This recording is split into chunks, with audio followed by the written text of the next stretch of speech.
Olá!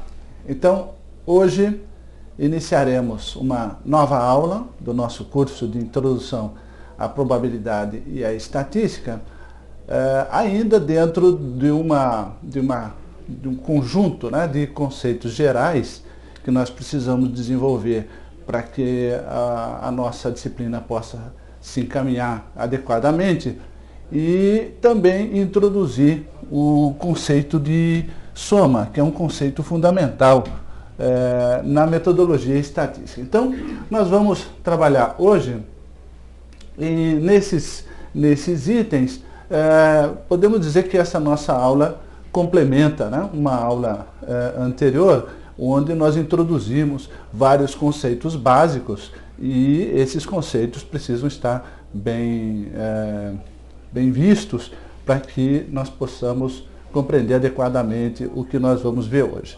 Então, veremos hoje algumas propriedades da medida, ou seja, do processo de passagem, né, de uma definição de característica para variável, e propriedades dessa medida, né? Então, a medida é o processo de passagem do conceito de característica para variável, e os conceitos então de variável e observação, conjuntos de dados, que é a organização dessas observações, e finalmente a notação soma.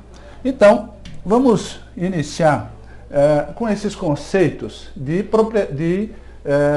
acurácia, precisão e exatidão, que muito frequentemente são termos utilizados de forma como sinônimos, né? ou um termo com o significado de outro, mas nós vamos ver que nesse contexto que nós vamos trabalhar aqui, são termos com significados bastante distintos. Então, em termos desses dois termos, acurácia e precisão, nós podemos dizer que a acurácia é a proximidade da medida, ou de uma medida, em relação ao valor real, né? Então, no caso da acurácia, nós estamos preocupados com o valor real e como estabelecer um processo de medida que nos aproxime mais desse valor real, né? E precisão é a proximidade das medidas numa repetição do processo de mensuração. Então vejam que o conceito de acurácia, ele vale para uma observação, mas o conceito de precisão, ele está relacionado com um conjunto de observações. Então, a acurácia, a proximidade ao valor verdadeiro, e a precisão, a proximidade entre as medidas realizadas num determinado contexto. Então, como se pode observar, são dois conceitos bastante distintos. E nós vamos representar esses conceitos, né? Vejam aqui, vamos imaginar que nós temos o nosso objetivo aqui digamos que o valor real seja esse. Por exemplo, podemos pensar numa sequência de tiro ao alvo, né? De tiros ao alvo, e o objetivo é acertar, né, esse valor, o centro, né, dessa. Então, nós podemos, nesse caso aqui, né, classificar essa sequência de tiros, digamos, né, onde nós temos para esse conjunto de tiros uma baixa precisão. Nós podemos ver que é uma variabilidade bastante grande, né, dos locais onde esses tiros estão acertando, né, esses disparos estão acertando, e também uma baixa acurácia, porque está longe do ponto de fato onde nós queremos acertar. Então, essa é uma representação então, de um conjunto de medidas onde eu tenho uma baixa precisão e uma baixa acurácia também. Então, nós podemos considerar, né, essa segunda possibilidade aqui, né? Então vejam que agora nós já estamos próximos do valor verdadeiro, né? Então nós podemos dizer que nesse caso aqui nós temos uma alta acurácia, mas uma baixa precisão. Ou seja, nós estamos mais próximos do do valor verdadeiro, mas ainda bastante variáveis em relação a esse valor, né? Uma terceira situação seria essa que nós podemos ver aqui, né? Então, nesse caso, nós temos uma alta precisão. Vejam que a variabilidade é muito pequena, né? A variabilidade é muito pequena e a acurácia é baixa.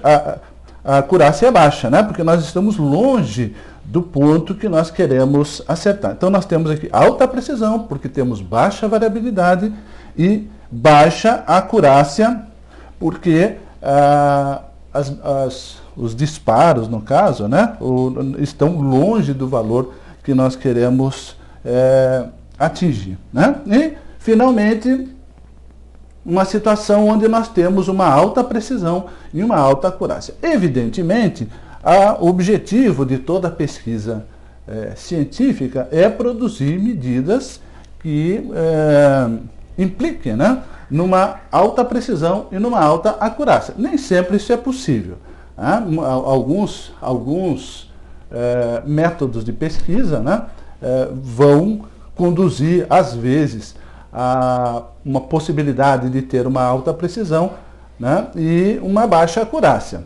Isso é possível, e mesmo assim não quer dizer necessariamente que aquela pesquisa seja de má qualidade. Então, mas são, digamos, procedimentos que nós precisamos considerar visando essa situação. Se pudermos conseguir, então, medidas que sejam pouco variáveis, né, ou seja, com uma precisão elevada e corretas, né, o mais corretas possível, então com uma alta acurácia, melhor. Mas em muitas situações nós não vamos conseguir todas essas qualidades, né?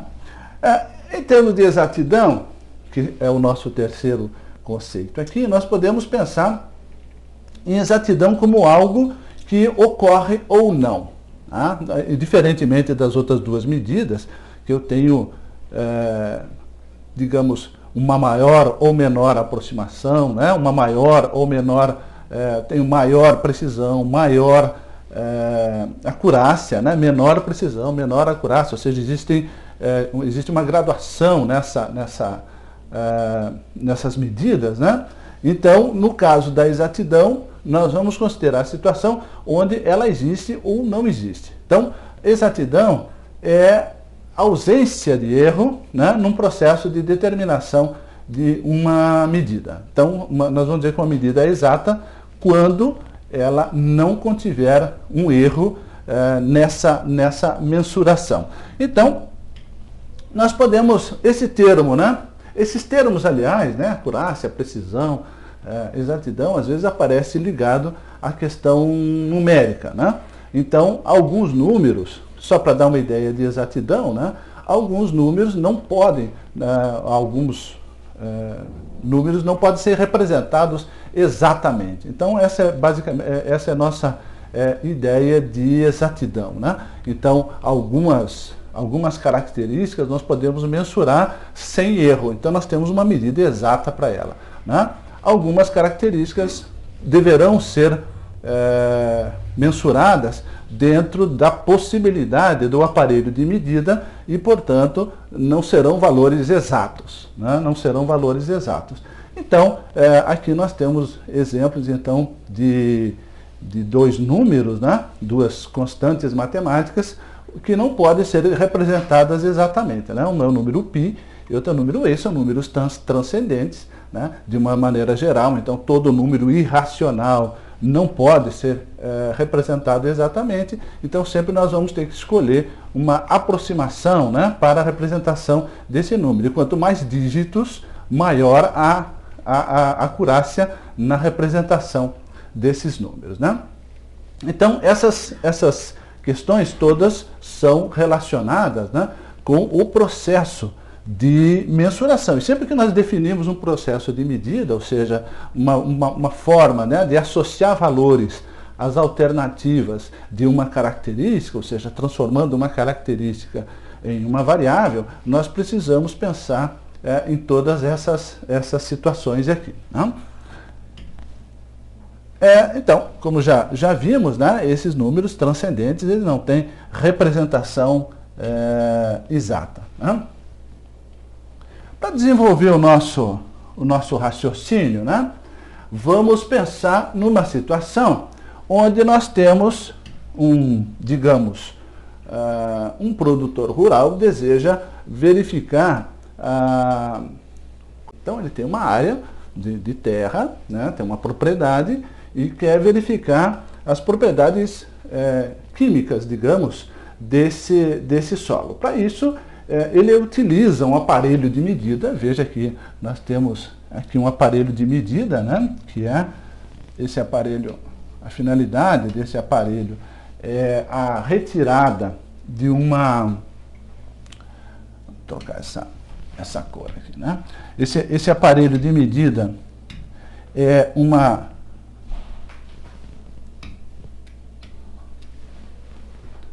o objetivo, né, é retirar uma porção de solo, né? Então, veja que todo o processo, muitos processos de mensuração vão incluir, né, um aparelho de medida. Tá? Uma boa calibragem desse aparelho, né, uma boa manutenção desse aparelho faz com que nós possamos produzir medidas mais acuradas ou mais acuradas quanto mais bem calibrado o aparelho, menos acurada quanto menos calibrado for um aparelho desse tipo. Então vejam que essas medidas, e no caso dessa aqui também, em geral não é uma coisa simples produzir valores para uma característica, ou seja, fazer o processo de mensuração. Nesse caso aqui, por exemplo, né, envolve várias fases até que nós possamos chegar no valor final, como nós vamos ver aqui. Né? Então, este é um aparelho para retirada dessa quantidade de solo e ele gera essa quantidade retirada, são colocadas, né, nesses copinhos aqui. Tá? Então, retira uma quantidade, coloca ali, retira outra, coloca e assim por diante. Então, nós temos aqui um processo, né? Nós temos um processo de mensuração que vai produzir valores em função de uma característica. Então, pensando naquela terminologia ou naquela conceituação que nós já vimos, né? Aqui uma população, né, é a propriedade como um todo, né? E podemos dizer que uma unidade dessa população é uma porção dessa área, né? É uma porção dessa área. E a unidade de pesquisa, veja bem, a unidade de pesquisa é o que de fato vai ser mensurado. Já é essa quantidade de solo em um copo, né? Então essa é a nossa unidade de pesquisa dentro do nosso contexto aqui. Né? Vejam que as características que interessam aqui, né, já que o objetivo é estabelecer, né, uma caracterização química desse solo, né, então nos interessam características cujos valores correspondam, de fato, às propriedades químicas desse solo. Então nós temos duas características aqui, uma delas é o pH, né, uma característica importante desses solos, e a outra característica é a quantidade de fósforo nessa forma aí, né, de P2O5. Tá? Então isso aí expressa, né, uma quantidade de fósforo importante, porque nessa forma a planta pode extrair do solo, né, a quantidade de fósforo necessária, né, para a sua sobrevivência. Então nós temos duas características aqui, que é o pH e a quantidade de fósforo P2O5. Né? Bom, então, definido o processo de mensuração para essas características, nós podemos dizer que nós temos uma definição já de variável. Né? Então, a variável pH é a característica pH já com o processo de mensuração e atribuição de valores definido. A mesma coisa é o P2O5. Evidentemente, isso vai envolver outras situações, processo de análise em laboratório, como isso vai ser definido. Então, é importante esse processo de definição do modo como uma característica vai ser avaliada, ou seja, do modo como uma característica vai ser transformada em variável, né? Então, nós temos duas situações aqui, né? A primeira ideia é a ideia de população estatística, né? População estatística, nós já vimos, corresponde ao conceito de, ela está relacionada sempre a uma ou mais variáveis, né? Dependendo se nós queremos um contexto univariado ou multivariado para essa população estatística. De início, vamos pensar nessas ideias do ponto de vista univariado, ou seja, tratando uma variável de cada vez, né? Então, a população estatística corresponde, né? Ela envolve duas caracterizações básicas. A primeira é o conjunto de todos os valores que esta variável pode assumir. Então, esse é um primeiro aspecto da população estatística. E segundo, como esses dados se distribuem, né? Como esses valores se distribuem. Então, tanto para pH quanto para P2A5, né, nós precisamos fazer uma definição, precisamos ter uma compreensão, né, dessas duas situações, quais os possíveis valores e o modo como esses valores se distribuem, né? Então, isso é o conceito de população estatística. O conjunto de valores dessas variáveis, né? Ou seja, pegando cada copinho desse daqui e fazendo as determinações, nós vamos obter o valor do pH para um copinho desse, o valor do pH para o outro e assim por diante. Então, esses valores corresponderão então a uma amostra da população estatística correspondente à variável pH, né? O conjunto de valores de P2O5 para cada copinho corresponderá, então, a uma amostra da população estatística da variável P2O5, né? E cada copinho, ou seja, cada porção de terra ou de solo que está em cada copinho, corresponde a uma unidade de observação. Então, nós temos aqui a unidade de observação 1, 2, 3, etc. Como já mencionamos, né, nós vamos identificar as unidades de observação por números. É uma forma mais simples, poderíamos usar uma outra qualquer, mas é uma forma mais simples porque ela é geral para todas as situações, né? Então poderíamos chamar de copo 1, copo 2, copo 3, ou simplesmente de 1, 2, 3, fica mais fácil, né? E vamos indicar também como essa letra U, como uma indicação genérica de unidade de observação, né? Uma indicação genérica de unidade de observação. Então a gente pode observar aqui, né? Aqui nós temos um par de medidas para esta primeira unidade de observação. Então, o X1 representa o pH na unidade de observação 1, ou seja, nesse copinho que estamos indicando por 1, o Y1, a quantidade, né, de P2O5 nesse copinho, e assim por diante, né? Então, essas é um par de medidas, nós temos aqui um par de medidas para cada unidade de observação. E vamos indicar por X índice U e Y índice U as duas medidas também para uma unidade genérica U, né? Então, essa é a situação que nós temos. Cada unidade de observação, então, vai produzir um conjunto de valores, né? Um conjunto de valores para as nossas variáveis. E como esse conjunto de valores, né, o objetivo é representar a totalidade dos valores e também, de uma certa forma, nós consigamos identificar também o formato de distribuição desses valores. Basicamente, são essas duas questões que nós vamos trabalhar ao longo do nosso curso, né? Então, essa é a nossa situação. Bom, nós podemos pensar, né, que existem vários níveis de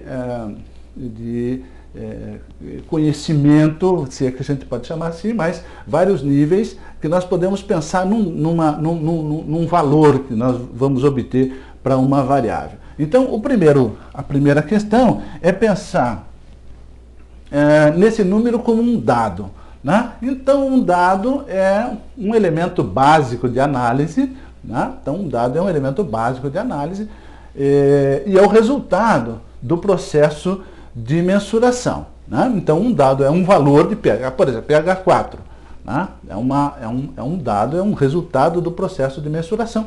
Esse é o elemento básico que nós vamos trabalhar, né? Então, dado é a unidade básica da análise estatística, como de outras análises, mas também da análise estatística. Então, pH 4 é um dado.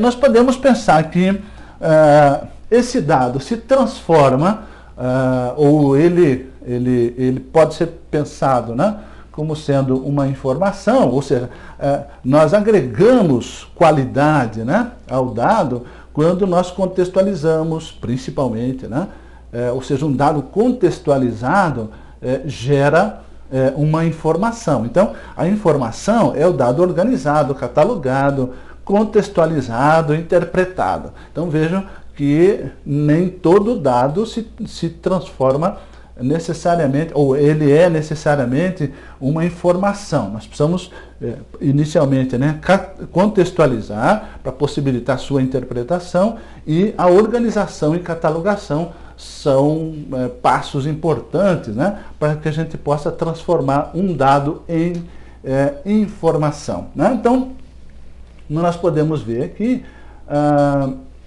pH 4, existem vários aspectos, em várias situações, onde nós temos medida de acidez, né, que o pH corresponde. Mas aqui é pH 4 em solo, né? Então, contextualizando essa questão, esse pH para solo, né, nós podemos dizer que o pH 4 aqui se refere ao pH do solo, né, em uma determinada área, e classificando, podemos classificar inclusive esse pH 4 como um solo ácido, né? Então a contextualização quer dizer o pH 4 se refere ao valor do pH numa amostra de solo, ou seja, numa área, né, de terra, e podemos então dizer que o solo correspondente, né, a esse pH é um solo ácido.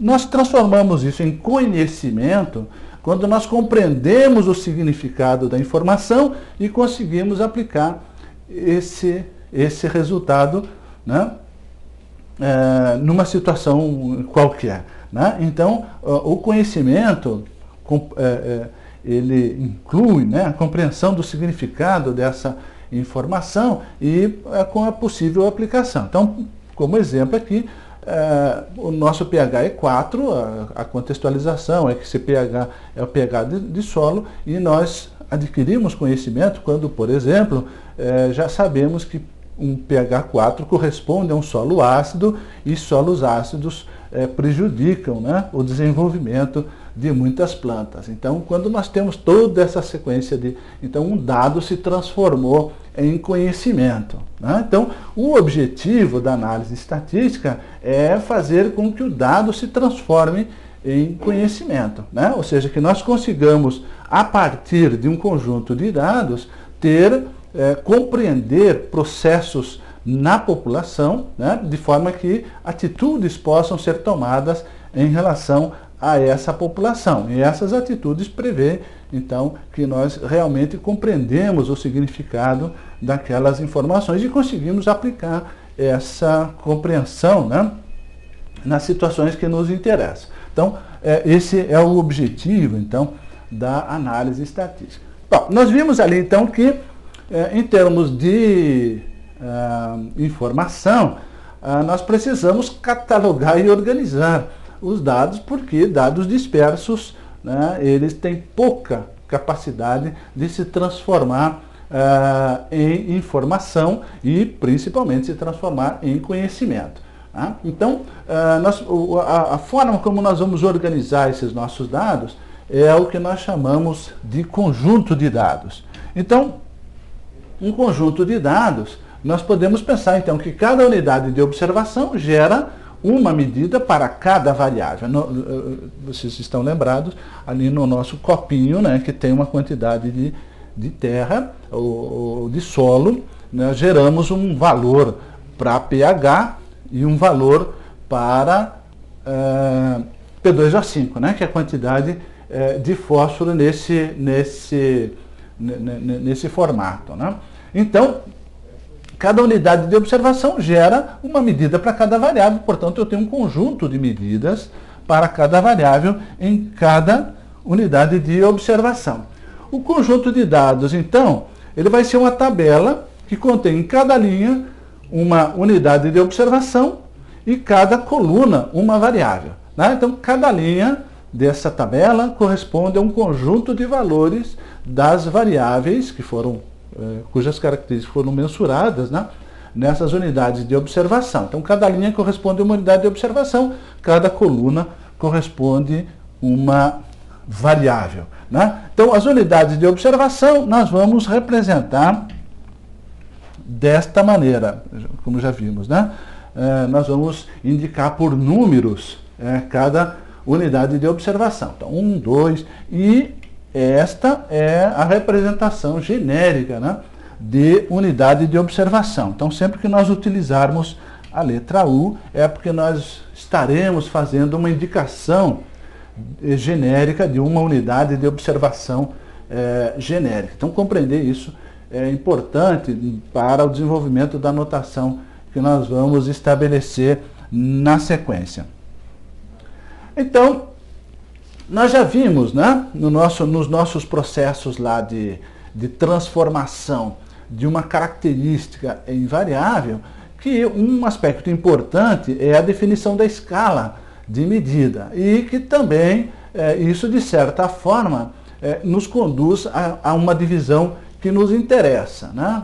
Mais até do que essa classificação como nominal, ordinal, escala de razão, né?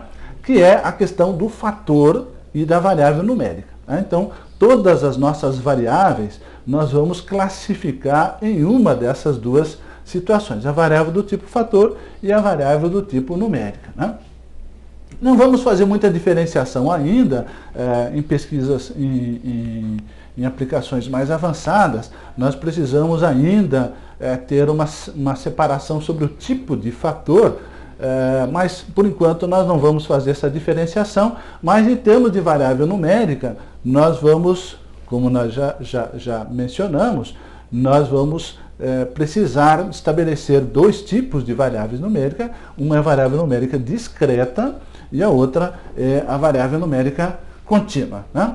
Então, vamos pensar aqui nessas duas variáveis numéricas observadas, x e y. Então, x índice u e y índice u vão indicar as variáveis nessas unidades. E se nós já temos a medida, nós vamos substituir essas variáveis pelos seus respectivos valores, né, em cada uma das unidades de observação. Então, x índice u significa o valor da variável x, ou a variável x na unidade u, eyu, a variável y na unidade u. E esta representação aqui, né, é um indicativo de que nós temos n unidades de observação e que nós estamos representando por aquela faixa de variação ali de 1 a n, né? Então, unidade de observação variando de 1 a n. Então, essa é a nossa representação para a variável numérica, né? Então,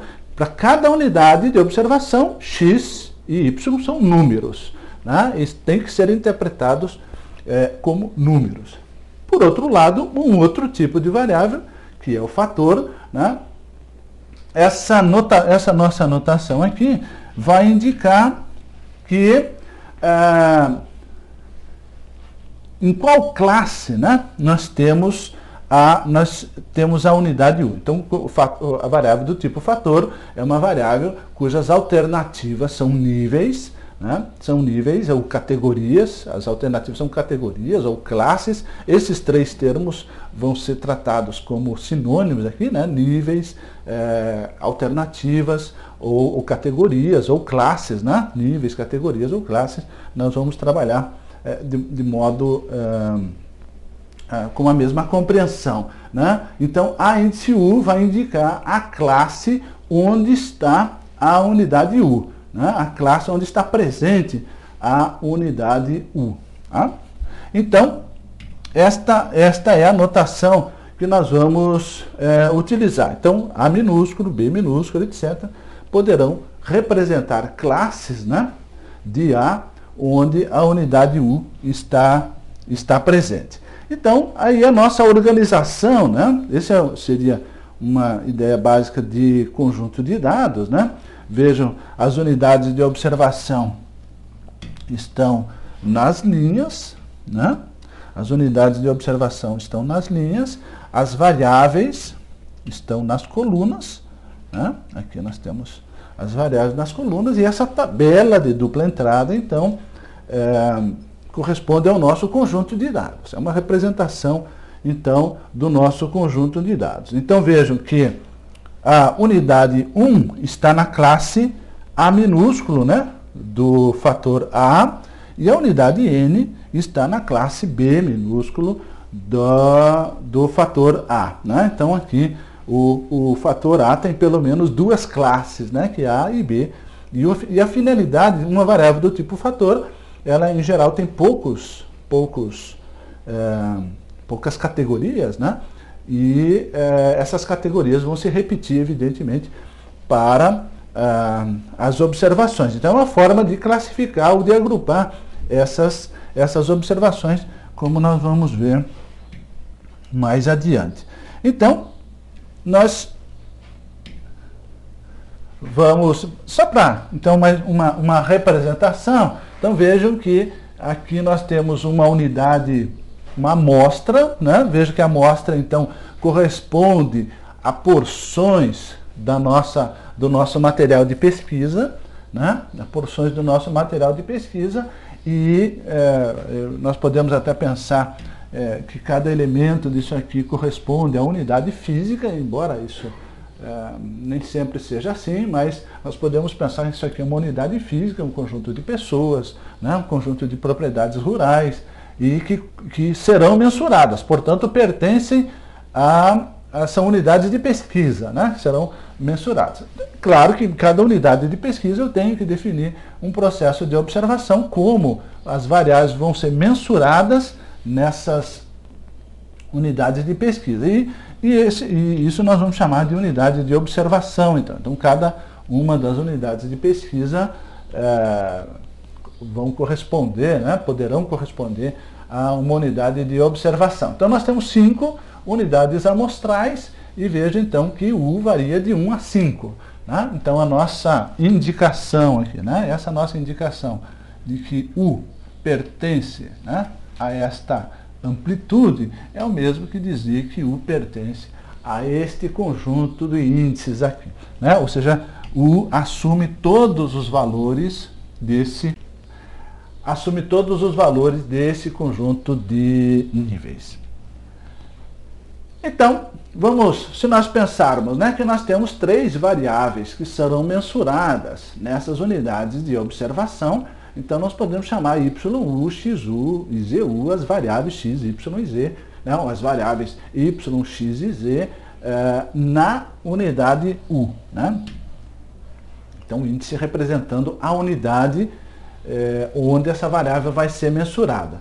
Então, vejam que nesta unidade 1 aqui, né, nesta unidade 1, nós vamos ter essas 3 medidas, né? Então, nesta unidade 1 aqui, nós vamos ter essas 3 medidas, ou seja, x1, y1, z1, são os valores das variáveis x, y e z nesta unidade. E assim por diante, né? x2, y2, z2, os valores dessas variáveis na unidade 2 e assim por diante. Então, essa é a nossa forma de representação, então, do conjunto de valores. Isso nós podemos organizar, então, numa tabela de dupla entrada, e isso é o que nós vamos chamar de conjunto de dados, né?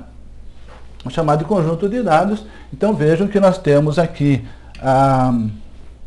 as variáveis nas colunas. A primeira coluna aqui, e nós usualmente vamos fazer isso, né, é a indicação da unidade de observação, né? Então, essa primeira coluna é a indicação da unidade de observação, e as 3 variáveis correspondem às colunas desse conjunto de dados. Então, aqui nós temos um conjunto de dados com 5 linhas, ou 5 unidades de observação, e 4 colunas, digamos assim, a primeira coluna indicando a unidade de observação e as outras 3 indicando as variáveis mensuradas, né? Nessas unidades de observação aqui. Então a gente pode dizer, então, por exemplo, que esta é a observação 2, né? Ou seja, o conjunto de medidas obtidas na unidade de observação 2. Aqui só uma exemplificação, né, de um processo de aquisição de dados, né? Vejam que aqui crianças em idade escolar estão sendo mensuradas, né? Basicamente as características aqui são peso e estatura, né? Então são peso e estatura, essas crianças estão sendo mensuradas, existe um processo de mensuração, né? A definição então de uma escala e uma unidade de medida, né, também para a produção de cada valor, né? Então, nesse contexto aqui, digamos que essas variáveis estão sendo, de alguma maneira, mensuradas, né? Nome, sexo, número de irmãos, estatura e peso. Veja que variável nome, ela não tem grandes finalidades nesse contexto, ela serve apenas para identificar as unidades de observação e, às vezes, nós chamamos isso, então, de variável identificadora. Ela não tem nenhuma outra finalidade a não ser identificar cada unidade de observação. Isso, em alguns contextos, pode ser bastante importante, né? Mas essa é a única finalidade. Sexo aqui é o que nós podemos chamar de fator qualitativo, ou simplesmente fator, né? Para não ter uma adjetivação mais específica, já que nós, por enquanto, não vamos usar esta qualificação, então, de fator, né? Então, sexo é uma variável do tipo fator. Veja que aqui nós temos um fator com 2 níveis, né? 2 categorias, masculino e feminino, e nós temos aqui, nesse processo de mensuração, representantes, né? Ou seja, unidades de observação que são crianças em cada uma dessas categorias. Então veja que sexo é uma variável do tipo fator, né? E sendo uma variável nominal, né, é uma variável do tipo fator qualitativo. Então veja que existe uma relação, então, entre a nossa escala de medida e fator. Mas o que interessa aqui é que fator é uma variável cujos níveis, né, cujas classes nós podemos agrupar unidades de observação, não? Veja que número de irmãos é uma variável numérica discreta, né? Discreta por quê? Porque se uma variável é discreta, então os possíveis valores dessa variável podem ser colocados em correspondência biunívoca com o conjunto dos naturais, com os elementos do conjunto dos naturais ou um subconjunto dos naturais, né? E, claro, no conjunto dos naturais eu tenho 0, 1, 2, 3 e assim por diante, nenhum valor entre 0 e 1, nenhum valor entre 1 e 2 nesse conjunto.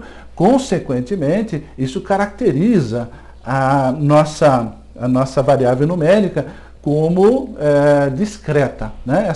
Essa colocação, né, em correspondência biunívoca de todos os valores dessa nossa variável com o conjunto dos naturais. Então veja que um grande gerador de variáveis discretas é o processo de contagem, né? Quantos irmãos, quantos automóveis, quantos quartos tem uma residência, quantos televisores tem uma residência, quantas residências tem um quarteirão e assim por diante, né? Veja que também numa variável discreta nós produzimos valores exatos, né? Com uma representação exata, 0, 1, 2 e assim por diante, né? Dependendo da situação.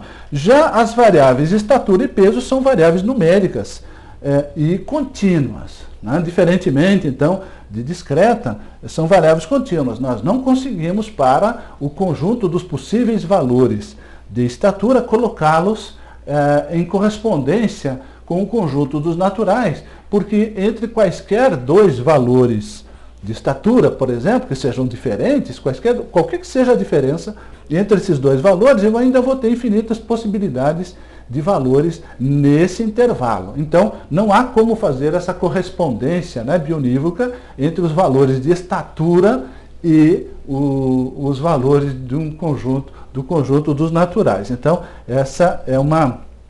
Se nós observarmos a representação, né, de valores de uma variável contínua, é um segmento de reta, não há como, digamos, considerar dois pontos onde não exista nenhum ponto intermediário entre esses dois pontos distintos. Então, tanto estatura quanto peso são variáveis contínuas, né? Variáveis numéricas e contínuas. Então, esta é a situação que nós vamos... então, aquele processo de mensuração, digamos, conduziu, né, a um conjunto de dados desse tipo, onde nós temos a nossa variável identificadora, que é o nome, né, de cada criança, se é sexo masculino ou feminino, número de irmãos, estatura e peso. Vamos usar essas representações, né, Y e Z, porque facilita o processo de representação. Então, sempre que nós falarmos em Y, nós estamos falando em estatura, sempre que falamos em Z, estamos falando em peso, sempre que falamos em X, estamos falando de número de irmãos, né, que é uma variável discreta, e S, diferentemente das outras, nós vamos utilizar uma letra maiúscula para separar, dar uma ideia melhor do significado, já que sexo é uma variável diferente das outras, porque ela é uma variável do tipo fator e não uma variável numérica, né? Então, vejo que S, né, é uma variável, S é uma variável que nós podemos escrever assim, ó, tá? As alternativas, né? Então, a variável S, ela é uma variável do tipo fator e caracterizada ou definida por esse conjunto de níveis aqui, né? Então, M e F são todos as possíveis alternativas da nossa variável S, né, que aqui representa o sexo dos estudantes, né? Então, esse é o nosso conjunto de dados. Observe, então, o formato, né? Linhas, unidades de observação, colunas, variáveis. A nossa representação, nós já discutimos ali um pouco, S índice U, então, vai indicar a qual categoria, né, pertence à unidade U. A qual categoria pertence à unidade U. Então, por exemplo, a unidade 1 pertence à categoria M. A unidade 3 pertence à categoria F. Né? A unidade 9 pertence à categoria M. E assim por diante. Né? Então, nós podemos classificar, né? Então, fator é sempre uma variável de classificação, né? Uma variável do tipo fator é sempre uma variável de classificação, então nós podemos classificar as nossas unidades de observação nestas categorias, digamos assim, né? Então, nós podemos indicar, né, o conjunto das unidades de observação definida dessa forma. Veja que isso aqui é uma forma de definir esse conjunto, né? Ou seja, as unidades U tais que S de U igual a M. A gente pode ler assim, né? As crianças que sejam do sexo masculino. Então, o conjunto de unidades de observação classificados, né, nessa categoria vai ser 1, 4, 6, né? 1, 4, 6, 7, 9 e 10. Né? Então, essa é a nossa classificação aqui. Mesma coisa para a unidade F, né? Podemos pensar mesma coisa para a unidade F, já Y1 corresponde ao valor desta variável para aquela unidade de observação. Né? O valor dessa variável para a unidade de observação. Então, para a unidade de observação 1, o valor de Y é 1,64, ou seja, a estatura, né, é 1,64 m. E para a unidade de observação 5, né, ou seja, esta nossa unidade de observação, então o valor, né, da variável Y para essa unidade de observação é 1,58, que corresponde à sua estatura, né? Corresponde à sua estatura. Então, essa é a caracterização para a gente compreender bem como nós temos... Então, vejam que aqui nós temos contextualização do dado, né? Por exemplo, isso aqui poderá estar relacionado com uma escola, por exemplo, né? Uma escola, um município, alguma coisa desse tipo. Então, para contextualizar bem esse conjunto de informações, e veja que esse conjunto de dados, né? Veja que para se transformar em informação, nós precisamos contextualizar adequadamente esse conjunto de observações, né? Então, outro aspecto, né? Quais são as estaturas, né? Na classe F, ou seja, quais são as estaturas das crianças do sexo feminino, né? Então nós podemos, o Y2, é o Y3 e assim por diante. Y2, Y3, Y5 e Y8 são as estaturas nessa classe. Tá? Então é importante compreender isso porque nós vamos trabalhar bastante com essa questão de classe também. Tá? Então, agora, para a gente desenvolver, né,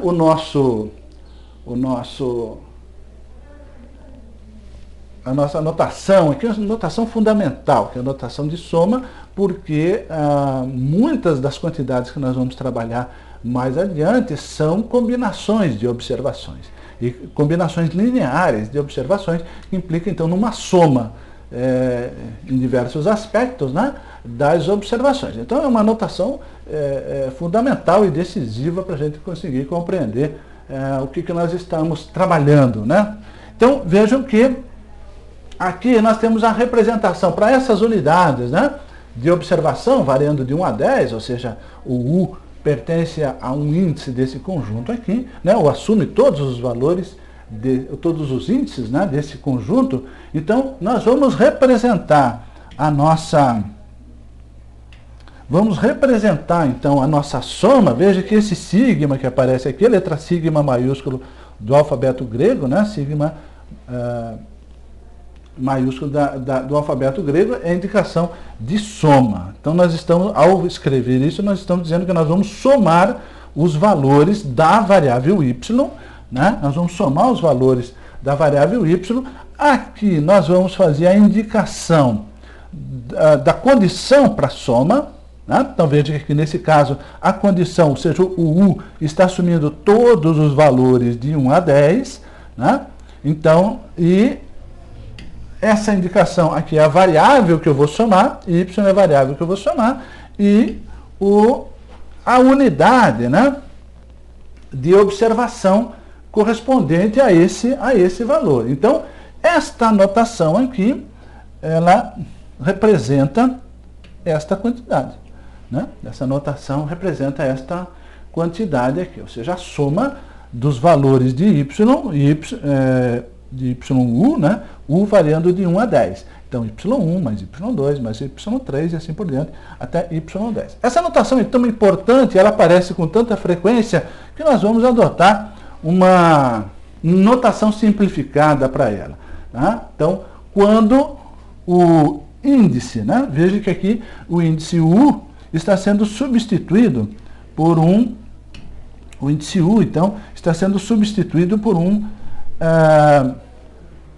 sinalzinho de mais, para indicar que essa variável foi somada em relação a esse índice. Né? Então, o y mais vai indicar a soma de todos os valores. Evidentemente que a gente só pode usar essa notação se todos os valores das unidades de observação foram somados. Senão, nós vamos ter que arrumar uma outra forma de representação. Então, veja então que nós temos a indicação de soma e uma notação simplificada para essa soma que nós vamos utilizar com bastante frequência. Né? Então, no nosso caso aqui, nós vemos que a soma, né, das estaturas, nós podemos perfeitamente agora contextualizar, né, a nossa variável y, o que nós estamos fazendo aqui é somando as 10 estaturas dos nossos 10 das nossas 10 crianças, né? Então, aqui a soma, a primeira criança tem estatura 1,64, a segunda 1,60, e, como vocês podem ver, corresponde, né, à soma nesta coluna, né? Corresponde à soma nesta coluna. Então, nós podemos dizer que a soma das estaturas para todas as unidades de observação é 16,47, né? Ou seja, o total, então, desta variável, né, em todas as unidades de observação é 16,47. Então, essa é uma notação básica, fundamental, que nós vamos utilizar. Eventualmente, nós podemos fazer a indicação dessas quantidades por classe, né? Então, por exemplo, a classe, o fator, né? Sexo tem duas categorias, masculino e feminino. Nós podemos, às vezes, fazer a indicação de quantidades por categoria. Isso é uma forma importante. Então, nós vamos usar basicamente a mesma notação, mas observem agora que nós temos aqui a condição, né, de soma. E essa condição aqui diz que a nossa soma vai incluir todas as unidades U, tais que, né, a classe onde está a unidade U é F. Né? Parece, mas a compreensão é relativamente fácil, né? Então, nós vamos incluir nessa soma todas as unidades U, ou seja, todas as crianças que sejam do sexo feminino. Aqui, né? Então, o que aparece aqui embaixo é a condição, né, para a soma. No outro caso, a condição incluía todas as observações, né? Dizia que U varia de 1 a 10, então incluía todas. Nessa aqui, a condição inclui somente as crianças do sexo feminino, né? Então, essa é a condição aplicada a esta situação. Então, veja que agora só vamos, né, dada a condição daquela soma, só vamos incluir as observações 2, 3, 5 e 8, né? E, portanto, vejam agora a nossa representação de soma aqui, né? Nós vamos usar a mesma representação, só que vamos adicionar agora a classe para a qual nós fizemos a soma, né? Então, acrescentando a classe para a qual nós fizemos a soma. Então, Y mais F, para indicar que esse é o total, é um total, então, da classe F. Né? Nós podemos, então, pensar nisso nas estaturas, que são as classes da classe F, né? Então, essa aqui é a nossa notação simplificada para a soma nessa classe, e o valor, então, 6,44, que corresponde, né, a soma destas estaturas que estão identificadas ali. Então, essa é uma maneira de conseguir quantidades importantes por categoria, né, por classe aqui, né? Bom, uma outra quantidade, além da soma simples, como nós fizemos ali, é a soma de quadrados. É basicamente a mesma coisa, só que antes de somar, nós elevamos cada valor ao quadrado, né? Então, aqui, por exemplo, a soma de quadrados, como a gente lê aqui, né? A soma de quadrados de estaturas para as unidades U, tais que a unidade U está na categoria F, né? Ou seja, se refere a criança do sexo feminino. Então, é o mesmo processo anterior, só que agora a indicação de um quadrado, né? Cada observação está sendo elevada ao quadrado antes de somar, né? Então, nós temos aqui uma soma de quadrados e, no outro caso, uma soma simples, né? Então, a soma de quadrados, vejam, nós temos,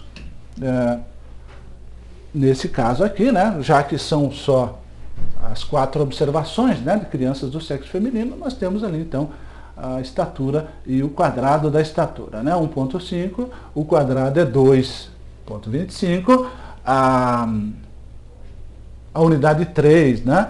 1,65, o quadrado é 2,723 e assim por diante. Então, essa soma de quadrados aqui é 10 393. Tá? Essa é uma quantidade de grande importância também nas nossas metodologias, né? Que vamos utilizar mais adiante. Nós precisamos separar duas quantidades, que em geral são diferentes, né? Claro, mas existe alguma confusão em relação a essa notação. Então, em relação a esses cálculos, né? Então, aqui nós temos a soma de quadrados e esse aqui é o quadrado da soma. Vamos diferenciar bem essas duas quantidades. 10,393 é a soma de quadrados e 41,474 é o quadrado da soma. Então, quadrado da soma, nós podemos representar dessa maneira, sem maiores problemas, né? Podemos representar dessa maneira, ou seja, somamos e depois o resultado da soma elevamos ao quadrado. Então, nós temos aqui 41,474, o quadrado da soma, ou seja, 6,44 ao quadrado, né? Enquanto que 10,393 é a soma de quadrados. Então, são duas quantidades que vão aparecer com muita frequência e nós precisamos compreender adequadamente como obter cada uma delas. Tá? Então, somas de quadrados, chamando mais uma vez a atenção, em geral, são valores diferentes. Os produtos, também outra quantidade importante, são as somas de produtos. Então, claro, soma de produtos vai envolver duas ou mais variáveis, nesse caso aqui, duas variáveis. Né? Aqui duas variáveis, nós vamos somar os produtos dessas variáveis para estas unidades de observação aqui. Novamente, as unidades de observação correspondentes aos estudantes, às crianças do sexo feminino. Então aqui, quando U vale 1, quando U vale 2, que é a primeira unidade de observação, né, desta classe, Y2, E2, depois Y3, Z3. Então, primeiro o produto e depois a soma. E nós vamos ter, então, 387 é o valor, e 387,51 é o valor da soma de produtos. Então, vocês podem observar que o produto envolve estas duas variáveis aqui, né? Então, 1,5, 5 vezes 5,5678 vai dar 85,17, que é uma parcela, né? É uma parcela desta soma. Então, essa daqui é 85,17, né? A seguinte, 104,02, né? Mais, e assim por diante. Né? E assim por diante. Então, nós temos no total ali 387,51, como sendo a soma de produtos das variáveis x e y, né? Dos valores das variáveis x e y. Então, essas são quantidades de grande importância nesse contexto. E, mais uma vez, nós precisamos também diferenciar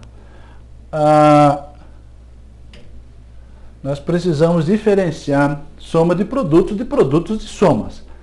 Então, soma de produtos, nós já vimos aqui, 387,51 é o valor para essa situação específica, e produto das somas, primeiro nós somamos as variáveis e depois fazemos o produto. Né? Então, esta é a representação. Veja aqui a representação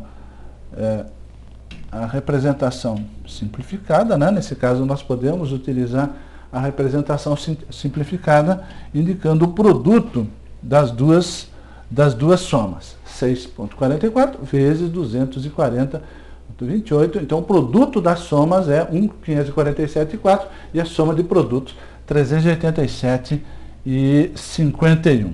Novamente, evidentemente, são valores usualmente diferentes. Para encerrar, vamos ver algumas propriedades da soma. Né? Vamos ver algumas.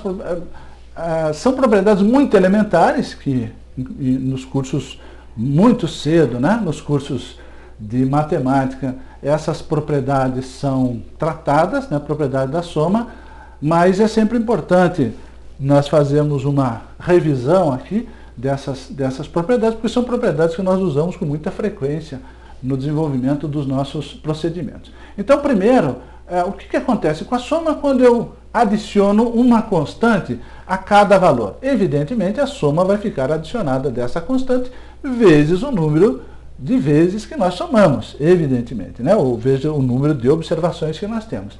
Então, se nós temos 4 observações aqui, nesse caso, né? Aqui nós temos 4 observações. Se nós somamos, por exemplo, a cada valor de y, né? São as nossas estaturas aqui, né?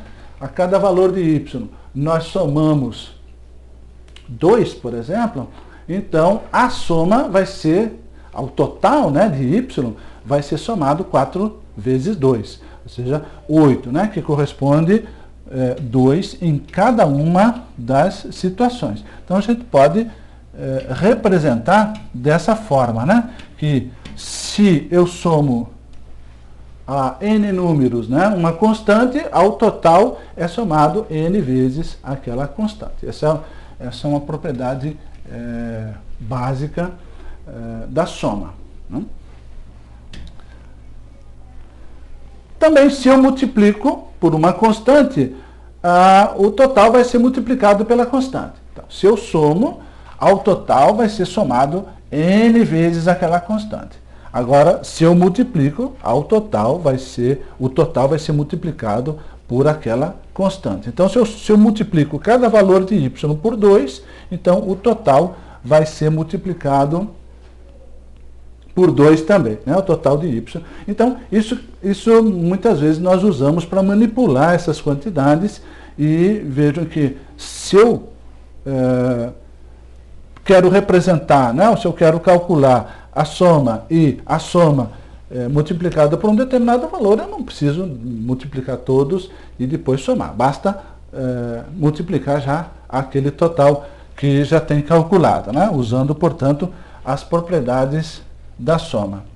Uma outra propriedade importante é a propriedade associativa, significando que eu posso agrupar esses componentes da soma da maneira como eu quero, né? Ou da maneira como for mais adequada. E uma das maneiras mais adequadas é fazendo, eventualmente, né, uma soma por classes, né? Aqui, por exemplo, nós temos duas classes. Nós temos a classe f, né?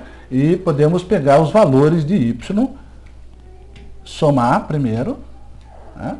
E aí esta soma vai nos dar esse total, e depois os valores de z somar e vai nos dar esse total. Ou seja, a soma eu posso associar de diferentes maneiras, né? Então posso somar primeiro os valores de y, depois os valores de z, e finalmente o total vai me dar a soma geral, né? O total vai me dar a soma geral.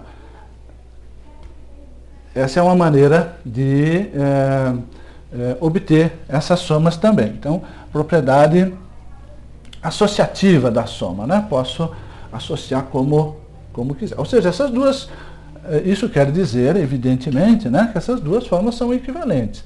Eu posso fazer dessa maneira, posso fazer desta maneira, ou posso fazer desta maneira aqui, né? Ou seja, esta maneira corresponde a esta desenvolvida, né? A forma intermediária corresponde à primeira desenvolvida, e eu posso representar também daquela maneira. Ou seja, posso somar parceladamente aqui o y, depois o z, e depois somar os dois subtotais, né? Então vejam que nós podemos organizar dessa maneira. Não só entre z e y, mas também entre valores de y, né? Posso somar todos os valores de y para uma classe e todos os valores de y para outra classe, e assim por diante, né? Então vejam aqui, né? Isso é o que nós acabamos de identificar, né? Então aqui nós temos o total geral, né? Nós temos o total geral, que eu posso associar de diferentes maneiras. Ou seja, posso pegar os valores de y que correspondem a sexo feminino, somar os valores de y que correspondem ao sexo masculino, somar, e a soma dos dois subtotais é o total geral de y, né? É o total geral de y. Então, podemos representar desta maneira. Então, associatividade, né, da soma. Muito bem. Então, esses são os elementos básicos, como eu disse, a esta aula. Nós podemos, ou esta aula é um complemento da nossa aula anterior, introduzindo conceitos básicos e procedimentos básicos. Nós vimos, um dos procedimentos básicos que nós vamos trabalhar é a soma, e portanto nós precisamos compreender bem a notação de soma e adquirir habilidade tanto na obtenção da soma como no trabalho das suas propriedades, né? Multiplicar por uma constante, somar constante, associatividade, distributividade também é uma outra que facilmente nós podemos pensar em termos da soma. Então, por enquanto, terminamos aqui e até uma próxima.